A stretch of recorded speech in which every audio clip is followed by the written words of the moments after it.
If your band is recording themselves at home and you're trying to track real acoustic drums, you're making your life infinitely harder than it needs to be.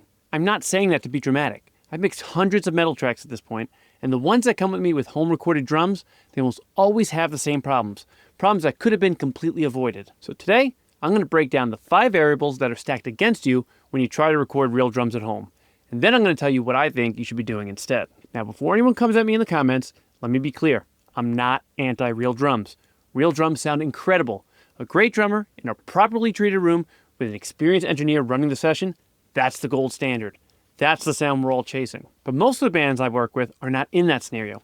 They're in a bedroom, a basement, maybe a garage if they're lucky. And in that environment, the variables working against them are brutal. Not because they're bad at what they do, but because the physics of the situation are fighting them from the jump. So let's talk about what those variables actually are. Number 1, your room is fighting you. Acoustic drums are loud, obviously. But what that means in an untreated space is that your microphones aren't just picking up the kit. They're picking up every reflection, every flutter echo, every low-end room mode bouncing off your walls and ceiling. So now, you're not just recording a drummer, you're recording your room. And your room probably sounds terrible for this purpose. That boxy, ringy, phasey garbage that gets baked into every single mic, that's not something you can EQ out later. That's embedded in the recording. You're stuck with it. Treating your room properly for drum recording is expensive and it's time consuming. Most home studios just don't have that. Number 2, the mic situation. To get a professional sounding metal drum recording, you need mics. A lot of them. At minimum, you're looking at kick in, kick out, snare top, snare bottom, hi-hats, 2 rack toms, floor tom, 2 overheads, and ideally at least 1 room mic. That's 10 to 12 microphones, which means you need 10 to 12 preamp channels, which means you need an interface that can handle that. And those aren't cheap. And every single one of those channels is another point of failure. A bad cable, a wrong phase switch, a mic placed half an inch too far from a shell. Any one of those can compromise the whole recording. And even if you nail the setup, the bleed between those mics creates phase problems that take real experience to manage. The hi-hat is showing up in your snare mic. Your kick is bleeding too much into your overheads. When you start processing individual tracks, you're fighting bleed the entire time. Most self-recording bands don't have 12 great mics. They don't have 12 preamps, and they don't have the experience to troubleshoot phase issues across that many channels.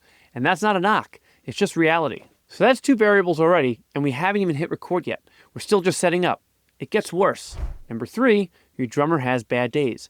Even a great drummer is human. They have inconsistent takes. And in metal, where the kick pattern needs to be machine tight and the snare needs to land like a gunshot in every single hit, 1 drag, 16th note, and the whole take feels off. Now yes, you could quantize real drums. You could go in and manually drag hits to the grid.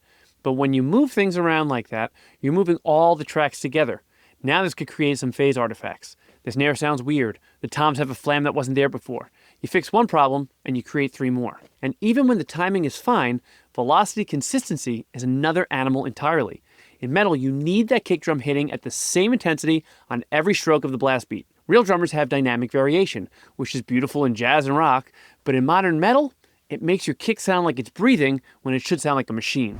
Number 4 is drum tuning for recording is completely different than drum tuning for live. Your drummer probably knows how to get their kit sounding great in a rehearsal space, cranking the toms, getting that big open sustain, letting the kick run out, and in a room, at volume, that sounds awesome. But stick a close mic 2 inches from that drum head, completely different story. That big boomy tom now sounds like a cardboard box with too much sustain. That wide open kick is a flabby, unfocused mess through a mic. Tuning drums for a close mic'd recording session is a specific skill. It takes time to learn, and it takes even more time to execute for each session. Most self-recording bands skip this step entirely, and the result is drum tones that no amount of processing can fully rescue. You can shape it, sure, but you can't turn a badly tuned drum into a well-tuned one after the fact. And number 5, the edit alone can take days. Let's say you somehow nailed everything else. Great room, great mics, tight performance, well-tuned kit. You still got hours of editing ahead of you. Comping the best takes across 12 tracks, tightening kick timing, fixing flams, adjusting snare hits that are a hair early or late, cross-fading between comp sections so there's no clicks or pops. I personally spent hours just editing a real drum session for a single metal song. Before I've even opened a single plugin, before I've touched an EQ, compression, anything.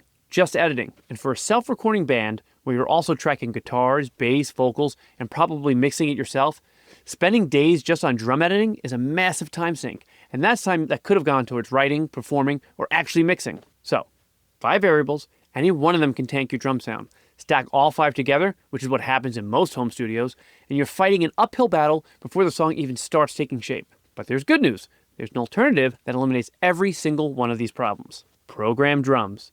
And I know, some of you just cringed. I get it. There's a stigma around, it's not real. It's cheating. It sounds fake. I've heard it all. But let me walk you through what actually happens when you program drums instead of recording them. Room problems? Gone. There is no room. There's no bleed, no reflections, no phase issues between 12 mics. You're working with clean, isolated samples that were recorded in world-class studios by world-class engineers. That's your starting point, not your ceiling. Your starting point. Your mic count? Irrelevant. You don't need a single microphone. You don't need an interface with 12 inputs. You need your DAW and a drum plugin. Timing? Every hit is exactly where you put it. Gridlocked if you want it, or humanized with velocity and timing variation if you want that feel. You're in complete control. Tuning? The samples are already beautifully tuned and recorded. You pick the ones that fit your song, and you move on. And the edit? There is no edit. Not in the traditional sense. You write the part, you tweak the velocities to feel natural, and you're done. What used to take 10 hours can now take 1. Tools like Superior Drummer 3 or even just ezdrummer 3 are insanely good at this point. The samples are pristine. The built-in mixers give you control over every mic channel. And the humanization features mean you don't have drums that sound like a robot or stiff. They can breathe exactly as much as you want them to. And by the way, many of your favorite modern metal bands use triggered, augmented, or fully programmed drums in their recordings. This isn't some amateur shortcut. This is a professional workflow. Here's the thing I really want you to walk away with. The goal is a great record. That's it. That's the only thing that matters. Nobody listening to your finished track on Spotify is going to give you extra credit because you struggled for 3 days to get a usable drum take in your basement. They don't know. They don't care. They're going to judge the music. And a well-programmed drum track from Superior Drummer will bury a badly recorded real drum performance every single time. Every time.